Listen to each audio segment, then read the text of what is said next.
चिंकी, तू फिर सामने आई है, अब तू भी जाएगी। चील गुर्राया। हवा में दोनों के बीच भीषण लड़ाई हुई। बिजली चमकी, पत्ते उड़ने लगे और पेड़ की ढाल झूलने लगी, पर चिंकी घायल थी। सावन का महीना था।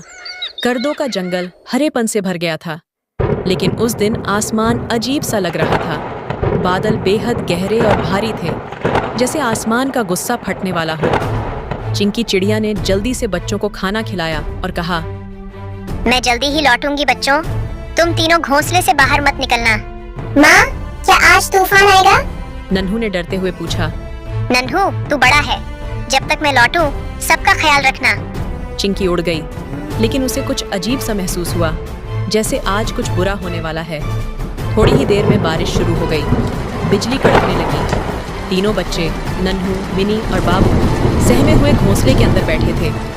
बाबू, सबसे छोटा, अपनी पूंछ में मुंह छुपाकर रोने लगा।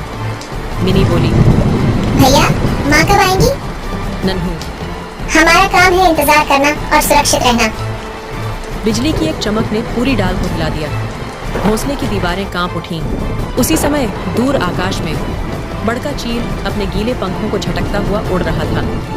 वो जानता था कि बारिश के समय माँ चिड़ियाँ भोजन की तलाश में होती हैं और बच्चे अकेले। चील ने एक जहरीली हंसी हंसी। आज बारिश नहीं, मासूम बच्चों की चीखें बरसेंगी। चील को जंगल में कोई नहीं रोक सकता था। वह उड़ता हुआ चिंकी के घोंसले की दिशा में बढ़ा। उधर चिंकी ने कुछ बीज और कीड़े तो इकट्ठे कर लिए थे, पर जब उसने मौसम बिगड़ता देखा तो उसके दिल की धड़कन तेज हो गई। बारिश अब इतनी तेज थी कि पंख सीधे उड़ान नहीं भरने दे रहे थे। डालियां फिसलन भरी हो गई थीं। तभी एक पेड़ की डाली से उसका पांव फिसल गया और वह नीचे की ओर लुढ़क गई। उसने किसी तरह एक मोटे पत्ते को पकड़ लिया, लेकिन चोट आ चुकी थी। हे भगवान, मेरे बच्चे अकेले हैं, मुझे पहुंचना ही होगा। गोलू गिलहरी, जो पास ही एक सूखे तने में बैठा था, चिंकी को देखता है। गोलू, क्या हुआ चिंकी दीदी, तुम्हें चोट लगी है? चिंकी, बच्चे अकेले हैं और मुझे डर है कि बड़का चील इसी बारिश में निकला होगा। गोलू के चेहरे का रंग उड़ गया।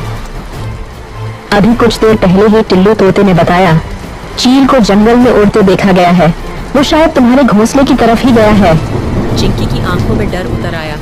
उधर नन्हू की नजरें बाहर थीं। वो एक काली छाया को घोंसले के पास मंडराते देख रहा था। ये कौन है? माँ तो नहीं? अरे ये चील है। बच्चों ने एक दूसरे को पकड़ लिया। चील की आवाज। कौन से मासूम आज मेरे पेट का हिस्सा बनेंगे?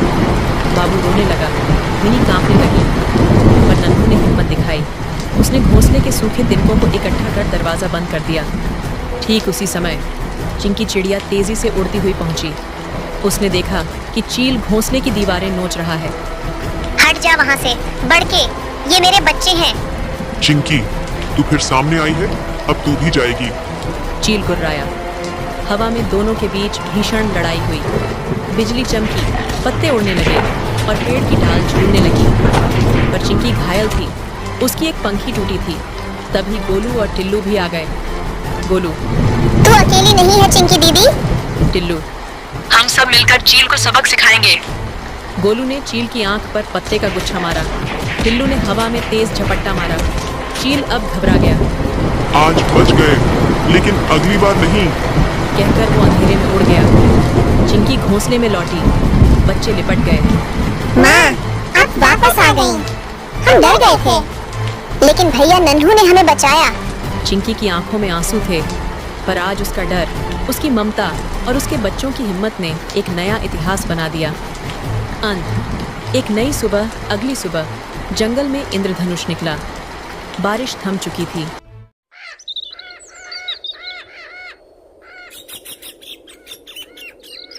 बहुत समय पहले की बात है। एक गहरे और रहस्यमयी जंगल में 7 चील भाई अपनी इकलौती बहन इंदु के साथ रहते थे। वे सब एक विशालकाय पेड़ पर बने एक मजबूत और सुनहरे घोंसले में रहते थे। सातों भाई अपनी बहन से बेहद प्यार करते थे। रोज सुबह वे शिकार पर निकलते और बहन के लिए फल, सब्जियां और मांस लाते। इंदु बहुत अच्छी रसोइयां थीं। वह बड़े प्यार से सबके लिए खाना बनाती और सब मिलकर खाते। इंदु ने कहा, भैया, आज मुझे कुछ खास बनाना है। थोड़ा अच्छा शिकार और कुछ जंगली सब्जियां ले आइएगा। बड़े भाई ने मुस्कुराकर कहा। जैसा मेरी बहन कहे। मुन्ना और शीला, तुम दोनों सब्जियां लेने जाओ, बाकी सब मेरे साथ शिकार पर चलो।